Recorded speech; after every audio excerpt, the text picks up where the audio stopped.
Once you are in thoughtless awareness, what happens? That no thoughts bombard your mind. Wherever you may be. You may be in America, you may be in any place, you are not bombarded by thoughts. So, what does that mean? Into very simple language we can say, it means that you do not reflect. You do not have a reflecting mind. Now, this is the basic problem of Sahaja Yogis of today, which one should try to conquer. That you do not reflect. That's the only way you can achieve your steady. For example, I've seen people, for nothing at all, they'll just start laughing. Nothing at all. They see somebody, immediately they react. This was nice, but not so. They start giving their opinion, especially in the West, about everything. Everybody seems to be very knowledgeable and start telling what is best, what is not the best, what is not good. And once they start saying something like that, mind becomes reflective.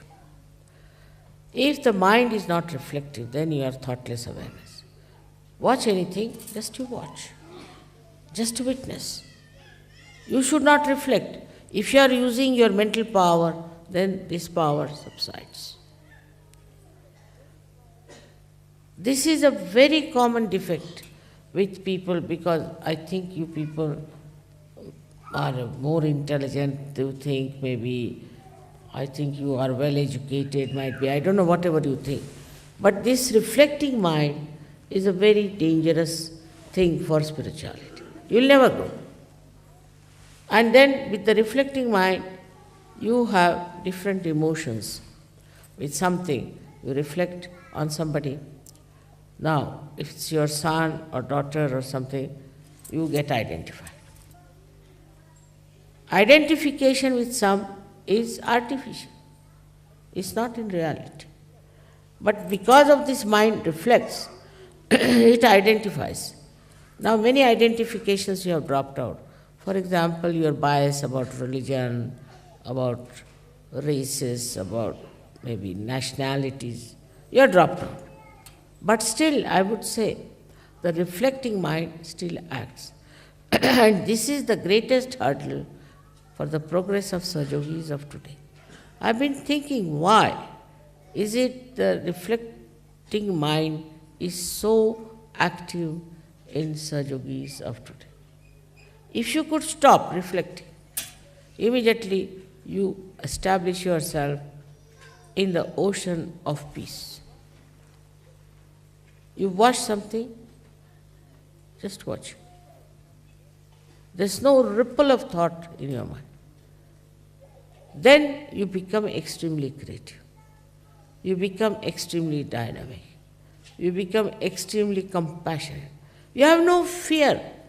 Some people think if you are compassionate, you see this man might lynch me. You have no fear. All virtues that you have to enjoy, you can only enjoy when you do not reflect. That means that you leave everything to the divine. You have not in charge. You don't see that you have to be reflecting on something. This is the greatest power you have got, is not to reflect, not to look at somebody with that kind of. I have seen this is still there, lingering.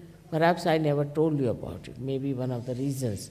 I don't say that it's only your fault, but maybe mine, because I couldn't find what was exactly wrong.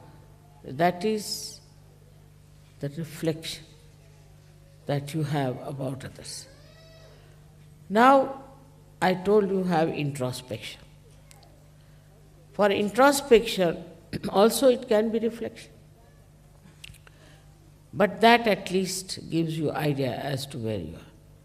But with that, psychologically you can become extremely depressed, you can condemn yourself, then you may not understand yourself as a personality that you have. And you'll go on sort of losing your vibrations, losing your power, because you are not control of yourself. So introspection also, if it brings about depression and demeaning of your personality, best is not to introspect also. Because all these mental activities I've seen create problems. But in a state where you are thoughtlessly aware, introspection comes to you automatically. You see it automatically. You understand it automatically. You do not think about it. It just comes to you. The whole picture comes to you and you are at peace with yourself. You are never in turmoil, never in trouble. Then you don't get angry, then you do not argue, then you do not discuss, but you become as if dropped into the ocean of awareness. And you don't have to worry as to solve something. When you are reflecting, then you find that this power works. Now it becomes very contradictory to say that you have to project and you don't have to reflect. Now when we reflect, we absorb. When we reflect on something, we absorb that thing. And mostly our attention goes to the defects of others. This person is no good, that is not good, this is the hair not all right, the sari is not all right, this, that, and all nonsense. So what are we doing? We are absorbing all the bad things also. Now when you start admiration of something, then what happens? That you may not get the bad things, but at least you are on a better line. But still, the admiration in thoughtless awareness is really very deep. I saw this in the eyes of this great scientist. Absolutely, he was just one with me, and his eyes were like an ocean of peace. He was just looking at me. And for quite some time, and then he came to his thoughts and he told me that this is what we can do with your photograph. So the depth in you will only come when you do not reflect. But it's very common with human beings, especially in the West. This carpet is no good, that is no good, this smell is coming, that is there. Always trying to judge others. Judge other things, which is important. What is so important? If you are sitting in the garden of heavens, what does it matter? Where you are sitting, what you are doing. This sets in, this reflection sets in waves of thoughts in our mind. I have already once described it by drawing, how the energy that falls on the right side goes to the left side, and the falls on the left goes to the right, crosses over because of two types of cells we have. Then out of this energy that goes to the right, the energy that goes to the left, it is sucked in partly into the sympathetic. Now whatever is left out is the one that reflects. That is the way it goes on reflecting.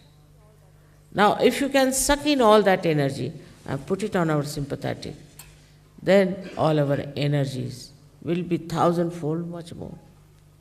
Will not be tired, will not be unhappy, will be able to stand lots of nonsense. But will not call it a nonsense, will not think it's a bad thing, so it has no effect on us. This quality we have to develop. I would say with this today's special celebration of Navratri. Like yesterday you saw the Durga's 9 forms also. In that is one is Kushmanda, as this was told. That you absorb all the filth within yourself, in your stomach. But Devi does that, not you. What a Devi can do, you should not do. That's her job. That she is supposed to do this, not you. What you have to do is to only be in silence so that you absorb whatever will increase that silence, will increase your depth. Devi will look after all the other rest of the things. She look after all the filth, all the anger, all the temper, everything that's going on in this world. She will absorb all that. But what you have to do is to just enjoy everything that is pure. Enjoyment is only possible when you are beyond your mind. With your mind you can never enjoy. It's like a big load. It will not act. It will not help. Enjoyment comes when you are in complete silence, in a ripple-less lake. The reflection of all the joy that is created on the shores of that lake are completely reflected. They are not deflected. If there were ripples, it would have been a different image altogether and would have been something nowhere near the image of reality. So one must have a mind which is kept lower than reality. In the reality, actually, it is nothing but peace and joy. Now, a mother's desire is always that children should have nothing but peace and joy. No sufferings, no starvation, no ordeals, nothing. They must just enjoy. Now those days are gone. But even to enjoy this, even to live in that complete peaceful state, you have to be non-reflective. Now you watch yourself.